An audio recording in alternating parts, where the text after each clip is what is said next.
Good afternoon, everybody. This is another episode of the Passball Show, brought to you by JohnPielli.com, as well as St. Aloysius Church and School in Jackson, New Jersey. Glad to be with you on this 15th day of May, 2018. Lots of stuff going on in the world of sports. We're going to touch on a couple things going on in baseball, but, as always, I like to throw in a little PSA. And when I do that, when I put in, one of these statements that, really has nothing or very little to do with the world of sports, I feel the need, in some cases, to get different things off my chest. And the part of the Passball Show that I'm just as passionate about in the world of sports is helping people speak with each other and do things along the lines of trying to unify one another. And anybody that's looking for any political views, you should go somewhere else. Because all in all, that's something that doesn't mean anything to me. You could have your views, whether you're right, you're wrong, whatever it is, nobody really cares what your political views are. But I do see things, and I feel the need to speak up. Now, in California, and one thing I promise when I do these, I'll keep these things pretty short, pretty quick, and then we'll move on to stuff going on in the world of sports. We got to talk about the Cano suspension. I do want to talk about, what coaches on a regular pitching staff that you have in Major League Baseball should be off limits to the media, unless there's a big story involving them. We'll talk about that in a little bit, but you got a police officer in California decides to kneel down next to his police car and pray. And apparently there's a backlash over that. Now, here's the thing. We speak on topics, and once the word comes out, or a view that is spoken out in a way that one may not agree with, we tend to try to turn the other way and forget about it. Now let's talk about this. If there's anybody out there that has an issue with a police officer praying and a photo being released of that police officer, I'd just like to understand why. Are we in a society now? Are we against praying? Are we against police officers? Is it a combination of both? Because a man is about to put his life on the line, probably has no idea what he's going to end up dealing with over the course of his shift. What's wrong with kneeling down and saying a little prayer? Moving on, you got the situation going on with Robinson Cano getting suspended.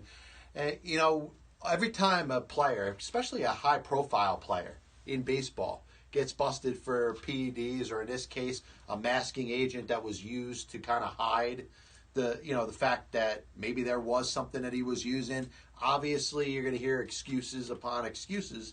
And the first question I want to throw out there to you, in regards to this, is there ever a scenario where a player that gets busted for PEDs could tell a story that you as the listener, you as the viewer, you as the audience, you as the person on the other side who's being told and explained to why said player failed a drug test and is about to be banished for 80 games for the use of performance-enhancing drugs, or the use of a masking agent which is trying to hide the use of performance-enhancing drugs? What story could you be told that you would believe? Because if you go down in the last 5 years, go back the last 10 years or so, as long as there's been drug testing for performance-enhancing drugs in Major League Baseball, there's been every possible excuse known to man. Now, in comparison to other things that go on, we got that whole, guilty before the opportunity to, present yourself or present your case, which exists in a court of law. You want to make sure that you have the right to trial, you have the right to a judge and a jury, and hopefully a fair trial. You could hire an attorney to represent you. Obviously, when you're dealing with the use of performance-enhancing drugs in sports, once the situation or the particular story becomes public, you are a victim, that person is a victim of the court of public opinion. And in that case, the court of public opinion, you have no chance to ever win. That is the judge, the jury, and the executioner.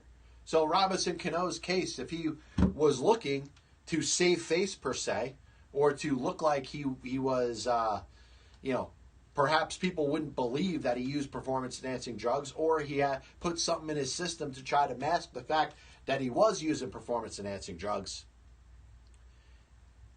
He's got a long way to go. There's no way you could prove that. And once again, that's a question I want to ask everybody. Do you believe that there is a certain explanation that can be given if somebody flunks a drug test for the use of performance-enhancing drugs that you could possibly believe? I don't think there's one out there. And Robinson Cano is going to go into history as a outstanding player, certainly on the path to get into baseball's Hall of Fame.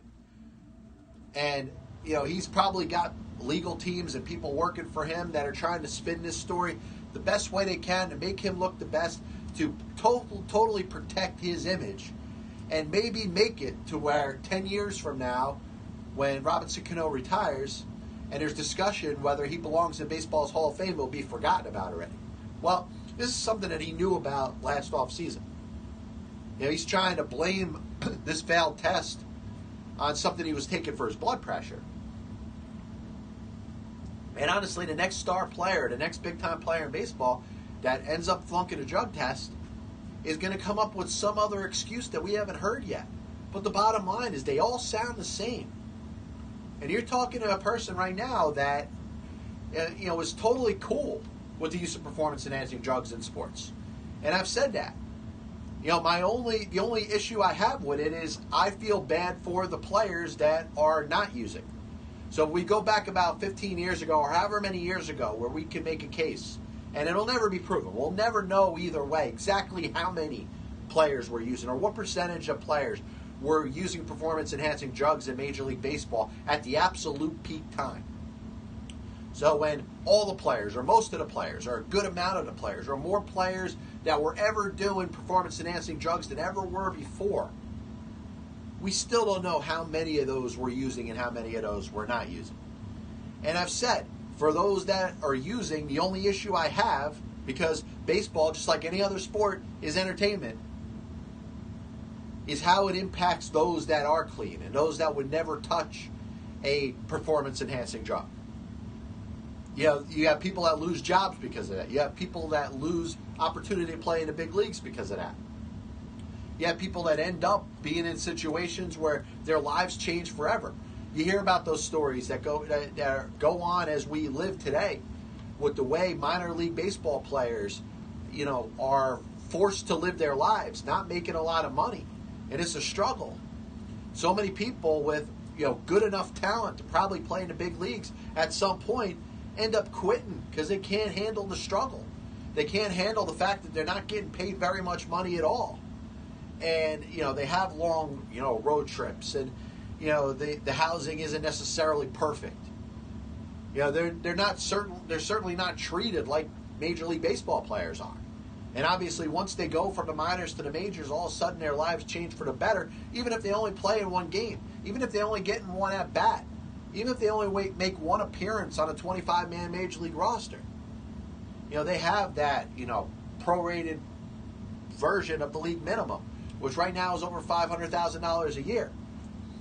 So I am sympathetic to those players that choose to obey the rules, choose to not do drugs, choose to not use PEDs, and end up getting a short end of the stick because somebody else is using a drug that hasn't been, caught to a certain point, or maybe using some masking agent that's keeping them forever to ever fail a drug test. You got, urine tests that are being taken, with, false urine. So the fact that these players, just listen, they should have the right to do whatever they want.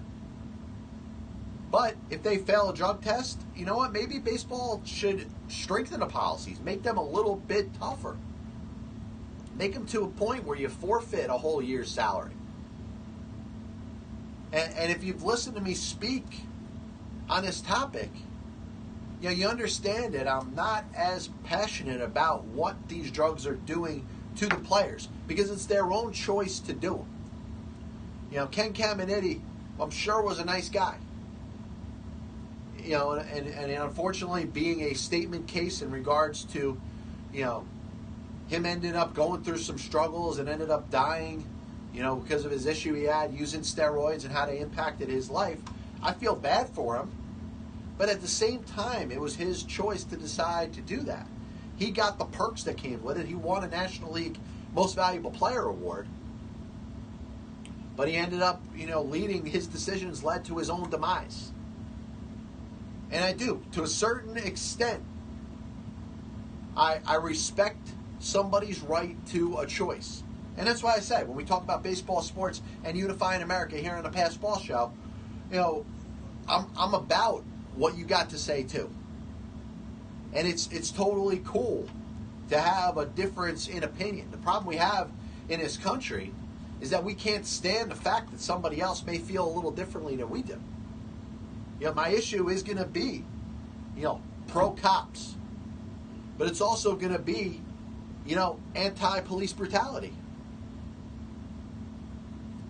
I know there are two different places on the spectrum, and it involves a lot of people, and I'm sure there's a lot of people on both sides of the topic that want to say, hey, you can't like police officers and be against police brutality.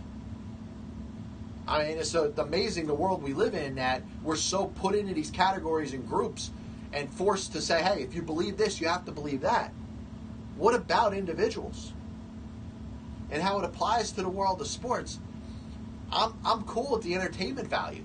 The fact that these guys in the WWE continue to jack themselves up on, ridiculous amounts of steroids and, are citing a ring and, everything that they do to compete when they're playing a fake sport, they're doing it for the fans. They're doing it so the fans look at them. The fans follow them. The fans follow their sense of entertainment.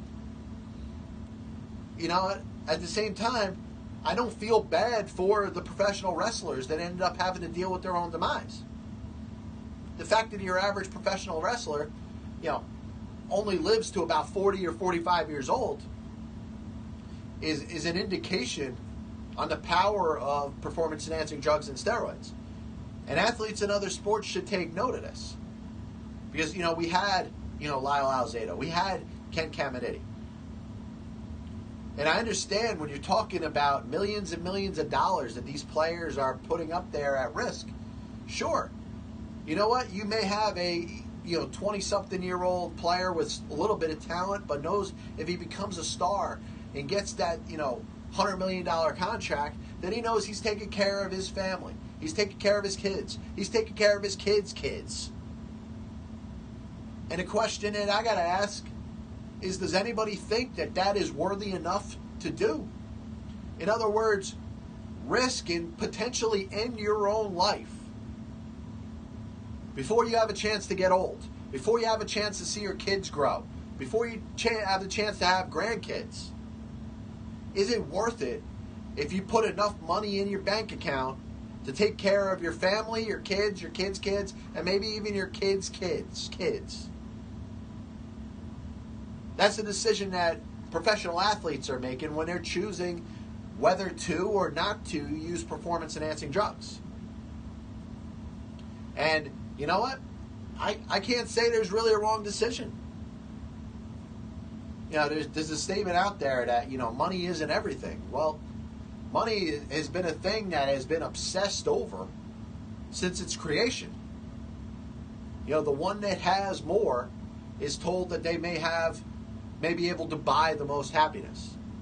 Doesn't always mean happiness, but one who has the most money or has more money, probably has a better opportunity to do a lot of different things, to make better decisions, to, if they spend their money wisely, to potentially put their family in the best position going forward.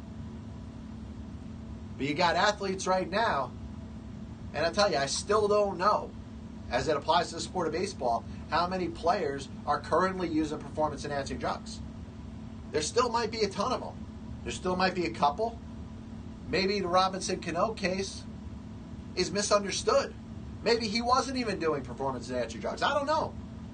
The problem is that every single time a player gets busted, there's some kind of crazy excuse of why it happened. Oh, I was taking this because of this, and I don't know how it got in my system. It's your body. We're crying out loud. I understand a lot of this is, PR saving. You're trying to protect your image.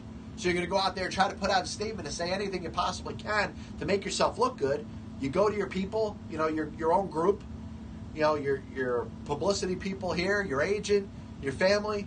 You all get together in your inner circle and you're like, all right, what kind of statement should I make to not make myself look like the complete idiot that I'm going to sound like? And the bottom line is there's very few ways to get around it anymore. I mean, Ryan Braun, for crying out loud, tried to blame the guy that took the test from him. See how that worked for him? He looks like the biggest asshole. Melky Cabrera having somebody come up with a fictitious website to say that he passed his drug test when he really failed. I mean, is there anything that we're not going to see a player go through in regards to the lengths that they're going to try to make themselves not sound like the moron that they are? How about the truth? How about the legitimate reasons that people are using performance-enhancing drugs in sports? How come athletes don't speak about that? Listen, we could go through the spiel all day talking about the love of the game. And it exists in baseball. I know it exists in football and basketball and hockey and any sport. There's a love for it that exists for playing it. The passion from, game time and the adrenaline that ends up rushing through you. I get it. But it is, when you're talking about professional athletes now, it is about the money. But now the pendulum or the pedestal has been set so high in regards to what you have to be to earn that type of big kind of money. And it takes, one of two things.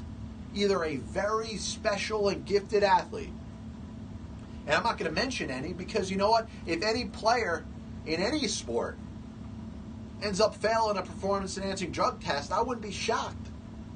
I don't believe that there is, without a doubt, a clean player out there. Now, you could say that, hey, there are players that don't use performance-enhancing drugs, but there's no way to tell the difference between one that does and one that doesn't. And I said on the show a couple weeks ago, we were talking about how players end up with, the baggage that comes with, failing a drug test. And they have to deal with that for the rest of their playing career. But I've always said, well, did they make enough money first? Did they put themselves in a position with their guaranteed contract, which, by the way, no sport is taken away from you outside the suspension. Once the suspension is done, you're free to collect, that exorbitant contract that you already have qualified for. So, like I said, two things I have with this. Number one is I believe in somebody's right to do whatever they want to. It's entertainment. If players feel like they want to put themselves, their bodies at risk, and obviously their livelihoods at risk if they get caught. And think about it. You get busted in the minor leagues for using performance-enhancing drugs, your career might be over. You might get another chance. As we hit the halfway point here in the Pass Ball Show. Once again, John Pielli with you. Feel free to comment on the Periscope or Facebook Live feed. Get the phone back in, a lot of different things. But, one thing I did want to talk about, we got this situation, obviously, with Robinson Cano getting busted for PEDs. Now, is there a chance? Is there a chance that Robinson Cano may be completely innocent? He might be. There's a chance. Now, the issue that I've had, and I've spoken about this before, and thank you for finally allowing me to get my train of thought back. I was about to touch on this before. You got, drug tests the way they're set up. And somebody could just say, you know what, I did not take this drug. Yet you have a company like GNC that has all these different supplements in there, and a lot of them are a little shady. A lot of them contain different bits and pieces of other substances that could potentially be harmful. Some of them that aren't even identified Now you're going to put that into your system. Now I've always known that, if there's anything that I'm going to ingest or put in my body, I'm going to want to know everything possible about it. So you have the failed drug test, you have the public relations meeting that takes place with the agent and the PR director of the player and the family and the friends, and they all sit here and try to say, hey, what should we say? Anytime you try to say, hey, I put something in my system that I don't know, was illegal, that means that you put something in your system that could potentially be harmful to you, and it doesn't really matter to you that you decided to put that in your system, right? So what is that saying about you? How many times do we see these commercials on TV? Where, you have this drug that's created to help this, helps with headaches, or helps with, back acne, or helps with, spots on your toes. And then you spend the next, 20 seconds to 30 seconds with all these potential harmful things that could happen to you. Causes death, causes heart attack. Don't have this when you're pregnant or you have heart problems or, whatever. You have all these different things that end up coming up in the discussion. And you're like, wow, this is just 20 seconds off this commercial. And I found out all these different things that these drugs could potentially do to you. Well, obviously anybody that decides to take those drugs has to understand the side effects and the potential things that could happen to them. If I'm building my body, whether it's being a professional bodybuilder, which obviously I'm not going to do anytime soon, but if if I decide to be an athlete, which once again, a long time coming, if I'm doing some sort of workout regimen, I'm going to make sure I study every bit and every piece of every possible substance that could go in my body that could help me. And, if it does contain any side effects, I need to know what those side effects are going to be. And, you know what? If it's not good for my heart, I probably shouldn't take it. If there's organ damage and liver failure and strokes, in history of people using this product when it's been tested, I might not want to put it in my system. But you got people that, are athletes, they decide, hey, I'm going to go to GNC, I'm going to take this, supplement, not knowing whether it's, within the rules of the league, which they might fail based off of that by itself, but not knowing the impact and the implications that it could have on their body, what it could do to them in the future. The fact that, WWE wrestlers are dying between the ages of 40 and 45. Odds are Bruno Sammartino was probably clean because he lived to his 80s. Once again, this is John Pielli, Past Ball Show. Feel free to comment. Facebook Live or Periscope feed. Lucky Alex says that Cano is no Hall of Famer anyway. And I tend to disagree, but, listen, the guy's still fairly early on in his career. If his career ended right now, I don't think he'd make it to the Hall of Fame.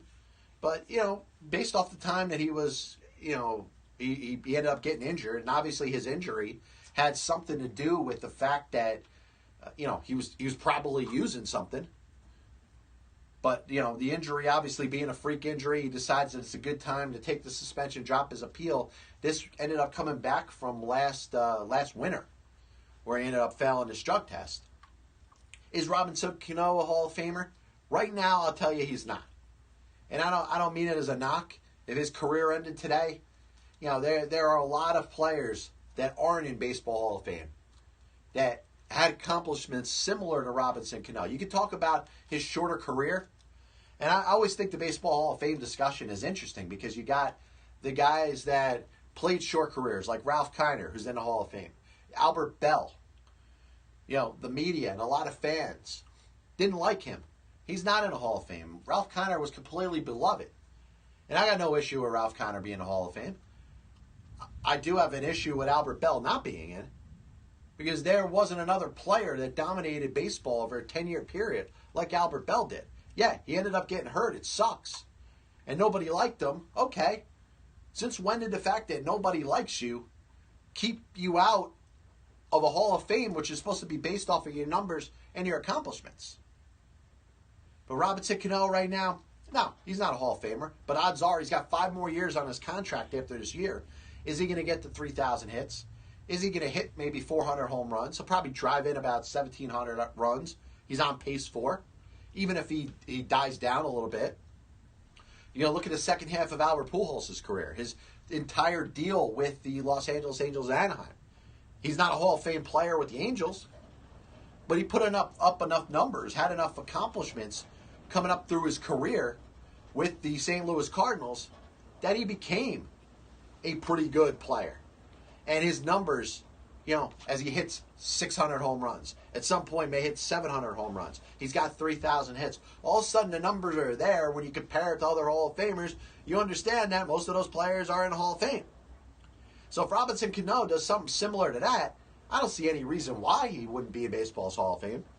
But obviously getting busted for PEDs, is going to be a big blow to the court of public opinion. And I told you, that court of public opinion, which consists of the baseball writers as well, obviously is going to, be a judgment over whether he does get into baseball's Hall of Fame. Maybe by that time. And listen, Robinson Cano isn't going to be eligible for baseball's Hall of Fame for a long time. He's got 5 more years left on his contract. Odds are he probably plays through them. And I tell you, through another 5 years, he's certainly going to blow past 3,000 hits. He should have well over 400 home runs, maybe 500. Like I said, 1,700 runs batted in is not out of the question. The guy hits 300 for his career. He's been a very good player. But if we're talking about 10 years, whether Robinson Cano at this point, even after this failed, PED test, for the masking agent that was potentially hiding a different drug that he was using, if he ends up, playing his next 5 years and waits another 5 years before he's eligible, where's the state of the Baseball Hall of Fame going to be by then? Because I think that's pretty interesting. Because if you think about, the leniency, which has happened over the last couple of years, you talk about a couple players that could have potentially used performance-enhancing drugs, and I talk about one of my favorite players of all time, so that's why I don't feel ashamed in naming it, Mike Piazza used Andro. Andro was banned from the supplement use list in Major League Baseball. Does it count as an anabolic steroid? No, but it's a performance-enhancing drug. If Mike Piazza was using Andro right now, he'd be serving suspension for the use of performance-enhancing drugs. Other players have used similar substances. But Mike Piazza's in the Hall of Fame. Other players that may have used, that probably used. Baseball's Hall of Fame probably has a list of about 5-10 players that are in right now that have used performance-enhancing drugs.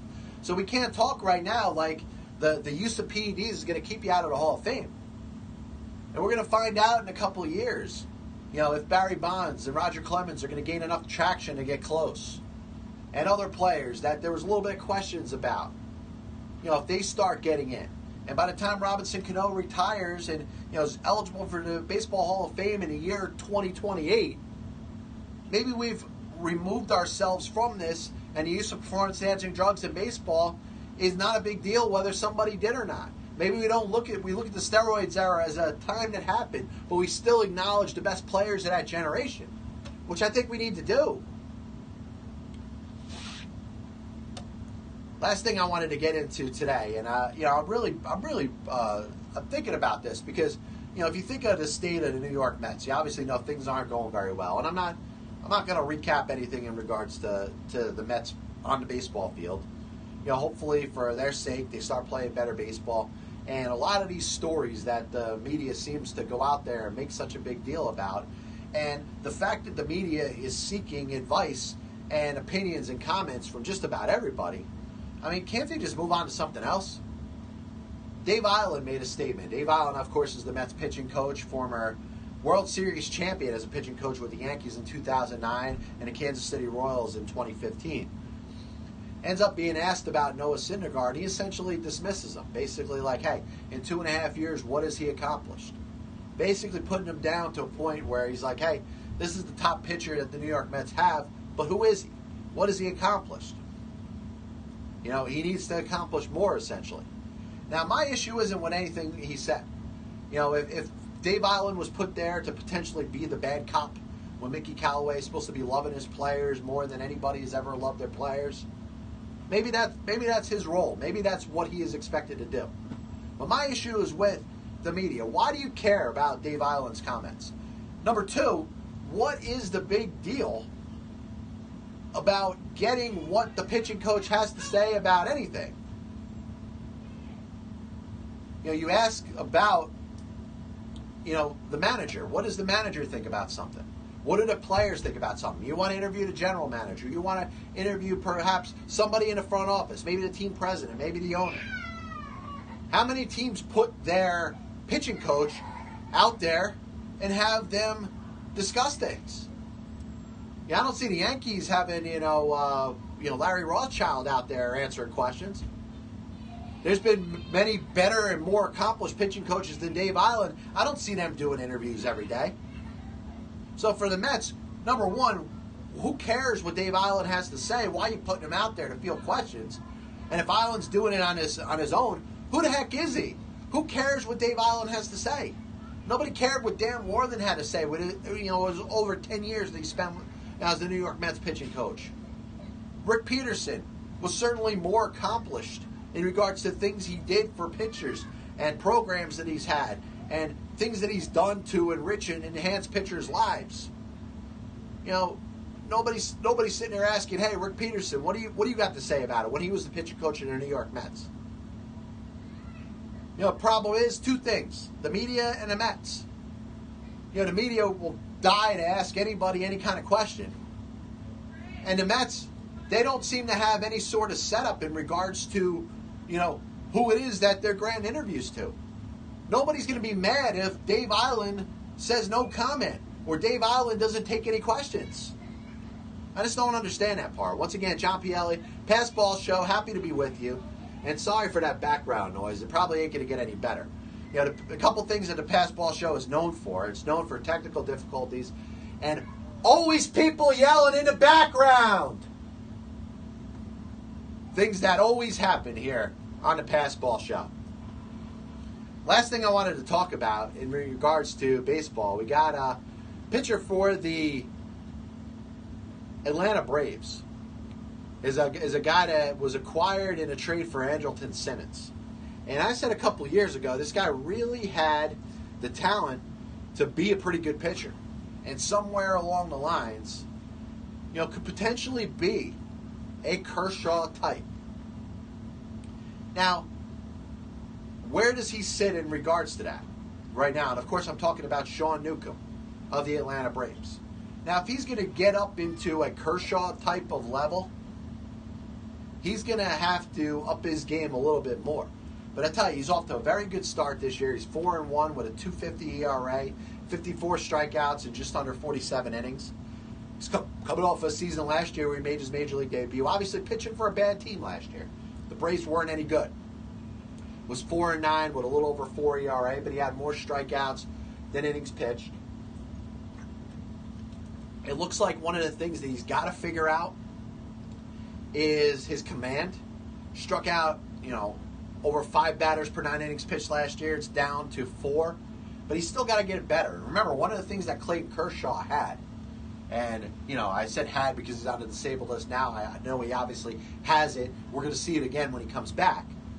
But he had immaculate control, the ability to throw any one of his pitches in any count, throw any one of his pitches for strikes. And it's a work in progress. It's something that didn't happen overnight. So I could see the development with Sean Newcomb, and good for him that he's getting a chance to pitch for a good team in Atlanta. This Braves team looks like it's going to be pretty good. It looks like it's going to stick around in a pennant race for the rest of the season. Maybe they make a run at a wild card. Maybe they even compete for the division. I think the Nationals are good. I think the Nationals are going to be fine. They're going to make their run up to the top of the NL East. But, they're going to have some competition. The Braves and the Phillies are there. The Mets, if they want to turn their season around, maybe they're there too. But I look at Sean Newcomb, and I'm not going to tell you he's going to be the next Clayton Kershaw.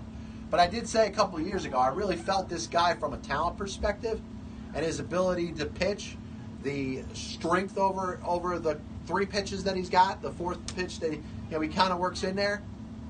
he had the biggest potential to be something close to what Kershaw was. And Kershaw, let's be honest, is a once-in-a-generation guy.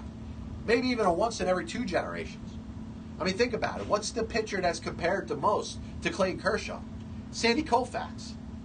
Really not too many other pitchers. So how many have been as dominant as Kershaw has been in this generation, and how many were as dominant as Sandy Koufax was in the 1950s and 60s? Now, do I think Sean Newcomb is on that level? No.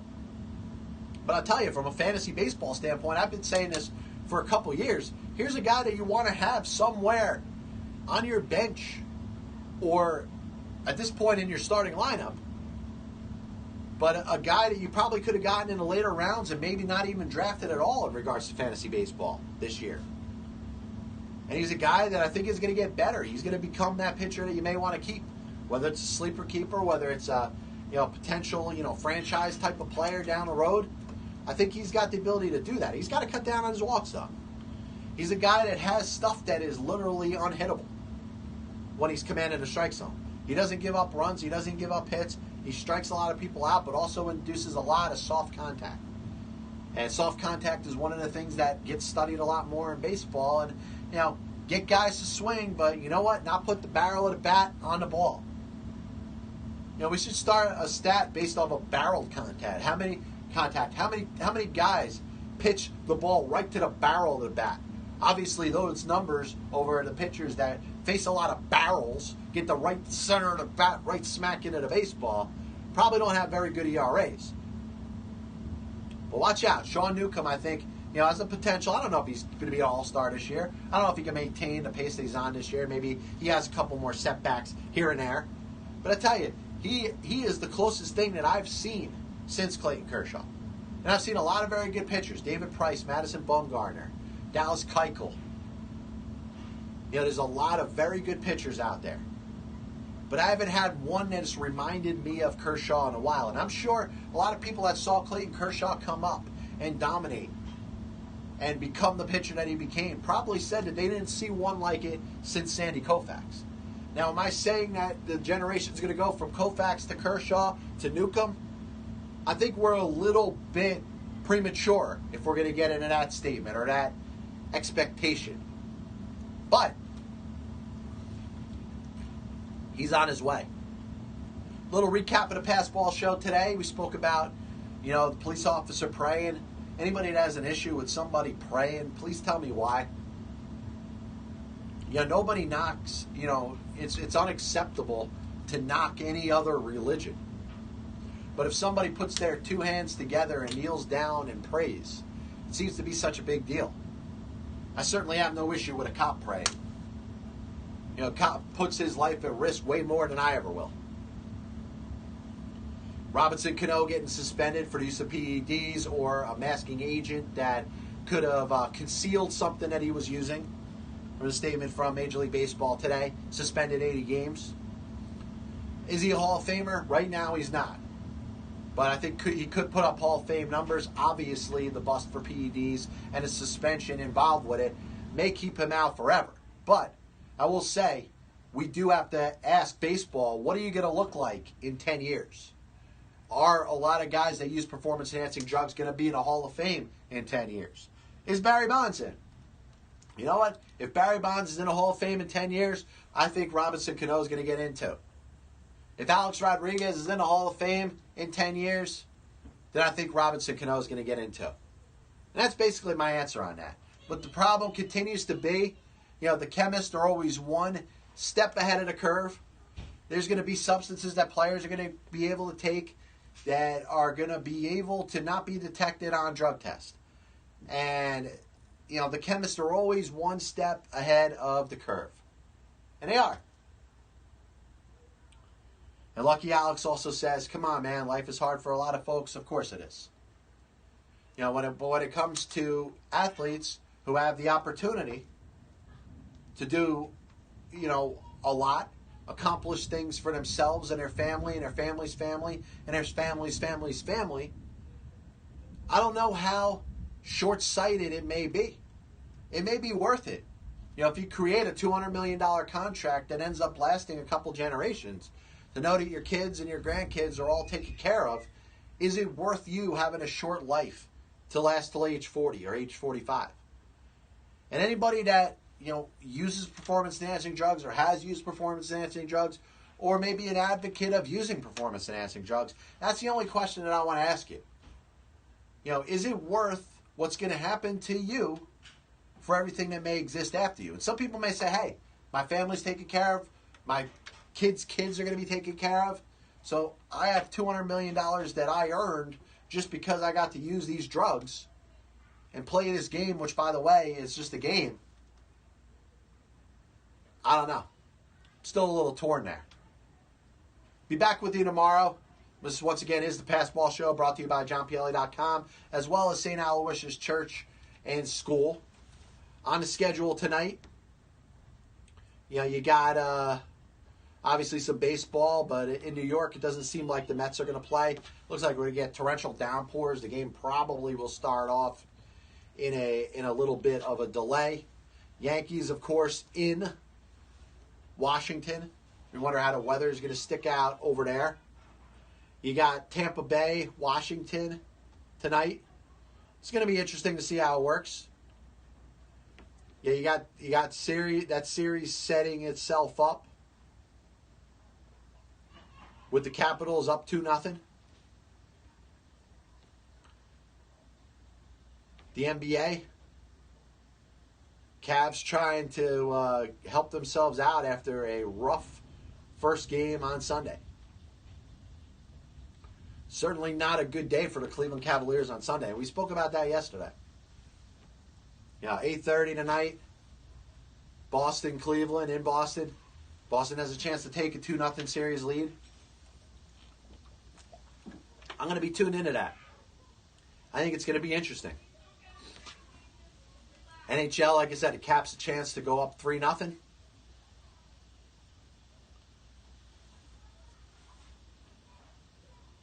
And, of course, you got on the other side the Vegas Golden Knights